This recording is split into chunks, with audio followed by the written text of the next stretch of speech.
Hi there, I'm Sebastian from SebastianMalinowski.com, and in this video, I'm going to show you how to create conversion-focused content. This is the fourth and final video of a 4-video series that talks about local marketing and content creation when it comes to attracting home buyers and sellers.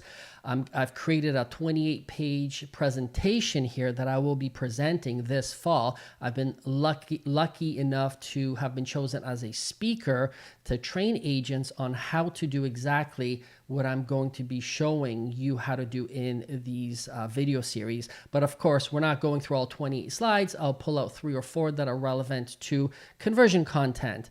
But it's all about local marketing. So let me go on to the next slide. This is what every agent wants. They want leads to come in, but not just any leads. They want quality leads, because there's a huge difference out there between getting leads that want to talk to you and random leads that you can't convert. And so that's why it's extremely important to go back to the video series where I talk about the different types of content. Right here, cornerstone content, connection content, and conversion content. They all have to work together in order to create the leads that are coming in of home buyers and sellers that actually want to talk to you. So let's get into why you want to create all 3 types of content, and why and where you should create conversion content. So no matter where people are in the buying cycle, whether they're not really thinking about moving to they're really hot buyers and sellers, they're thinking about moving now. The 3 different strategies that I talk about in this video series captures buyers and sellers regardless of where they are in the home buying cycle. But since we're talking about conversion content specifically, conversion content works well when people are on the more serious side, level 5 and up, because now they're doing the research. They may know about you already because you have created cornerstone content and connection content, but now when they are more on the serious side, they will be looking for conversion content on your platform or on your website. So when they are level 5 and above, that's when the magic happens. That's when the conversions happen. So you've seen this slide before. You, as the digital mayor of your local city, town, neighborhood, wherever you buy and sell homes, you have to create cornerstone content, connection content, and conversion content. Go back to my previous videos that talk about the first 2, because in this video, I'm going to be covering, obviously, the conversion content, because that's what real estate agents are excited about the most, and that's typically where they focus. But unfortunately, conversion content doesn't work quite as well unless you have the base, the foundation, and that is the cornerstone and connection content. So here are a few examples of conversion content. Market update videos and reports, because they talk specifically about real estate. So when people are on the more serious side, level 5 and higher, these are the things that they look for. So when you create this type of content, you're going to have a much higher chance of converting that lead. Point number 2, home buyer guides. They're great. Home seller guides. They're great. Home search assistants. That's what I'm going to be showing you in this video. I'll give you an actual example of what I've done in the past. Buyer seller classes. They're actually really high conversion types of conversion content, because if you're able to get a buyer or a seller off their butts, out of their home, and come see you, they are on the serious side. And I've run them before in the past, and they convert extremely well. You can write a book. You could do a podcast, newsletter. These are examples of conversion content that you could put up on your website. So let me show you an actual example of conversion content, what I've done in the past. So this is a Facebook post that I have put up on Facebook a little while ago. And this Facebook post, when you click on it, redirects you back to the website. And so the headline here, or the header, is average home price in Burlington breaks $500,000 mark. So put yourself in the home buyers or sellers shoes. When you see something like this on Facebook and you're in the research stage of buying or selling, this will capture your attention. If you're a buyer, you may be thinking, oh my goodness, home prices are going up, I better buy something quick. If you're a seller and thinking about selling, you're thinking this is good news. If home prices are going up, and especially if they're breaking the $500,000 mark, I'm curious as to what I can get for my home. So here are the results that I've gotten from this blog post alone. 12 comments were here on the Facebook page. Over 6,000 views of this Facebook post. 46 people liked it.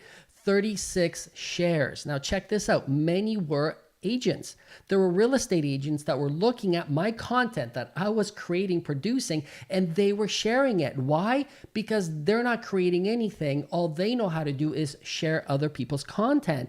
And as a result, I was capturing leads from their database, which was really, really cool. And just as a side note, I was driving down the street about a month ago and a real estate agent drove up right beside me. He says, roll down your window. And I'm thinking, what do you want? What does this guy want? And I rolled down my window and he says, hey, by the way, good job on creating content. And I said, thank you. I kind of, was puzzled. And he says, I'm a local real estate agent and the content you produce is so amazing that I actually share your content.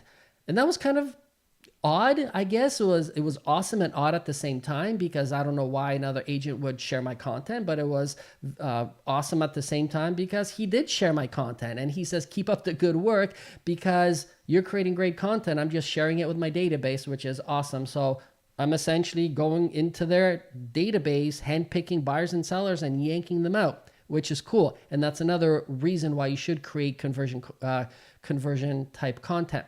So I received 12 leads out of this blog post alone, and 3 of them actually became clients. So I got 3 deals out of it. So when you click on this Facebook post, it redirects you to the blog post. So I've only taken a snippet of it here because it was quite lengthy and it talks about the local market, what's happening. And again, if you're in the research stage as a buyer or seller, you're going to read the entire blog post because now you want to buy or sell. So about halfway down or near the end of the blog post, I have 2 lead capture links. And this is where the magic happens. You don't just send them to a landing page saying, hey, can I help you buy or sell? Because that's kind of like approaching somebody on the first date and saying, can I take you home? It doesn't work that well. You have to wine them. You have to dine them. You kind of have to get to know them. So this blog post that I created is a way of doing that. They're reading my content thinking, wow, this guy, he's got great information. And if he's a local real estate agent, I'm definitely going to follow him. So put yourself in those shoes. If you're creating that content, they're going to be paying attention to what you're doing. So let me tell you what these links are. So the first link here says, if you're considering buying a home in Burlington, get access to all listings before they hit realtor.ca, just like realtors do. So when they're reading this, and they're perhaps buying a home, and we all know that a lot of buyers also have a home to sell, they will click this link and it will bring them to a lead capture page, which I will share with you in a minute. If they're not really interested in taking action, they can read down below. Also, here's a list of Burlington neighborhoods you may consider if you're not familiar with the city. And again, it will link them to Cornerstone content. So go back to video 2, where I talk about what Cornerstone content is. And so they will go back to Cornerstone content. They'll read a lot more of that. And then in the Cornerstone content, you will link them back to conversion content. Does that make sense? So when they are ready, you will capture that lead. So when they do click on this lead capture link, because they want access to all the local homes, here's a screenshot of an actual lead capture page. There are an unlimited amounts of lead capture pages you can create. There's different software out there that will create this for you, but this is what I had on my website. So if somebody's looking to purchase a home, they will fill this in, and of course, this is the result. It comes to my phone. The lead gets emailed to my phone with all their contact info, and I reach out to them, and that is more of a natural conversion because if I go back to this post, check this out. 12 leads came in and 3 of them actually became leads. With most companies out there, they're going to be throwing hundreds of leads at you that you have to try to call, and you may get 1 or 2 deals out of it. But why is it that 12 leads came in and I was able to convert 3? That's a high ratio, high percentage of conversion. And that all goes back to this slide, because the people that I was connecting with, the conversion became natural because they were following me. They were consuming my content. They were consuming the cornerstone content that I had. They were consuming the connection content. So they already knew me. So when I presented them with the conversion content and I reached out to them, the conversation wasn't, hey, why are you calling me? The conversation was, hey, I follow your stuff online. Yes, I'd like more information. Yes, I would like to help you. And you will see how remarkably easy, or much easier it is to set up an appointment when you have the foundation and all you're doing is stacking the conversion content on top of that. So that's it for this video. I hope it was useful and helpful to you. And we'll be chatting soon. I'm Sebastian Malinowski. Have yourself an awesome day.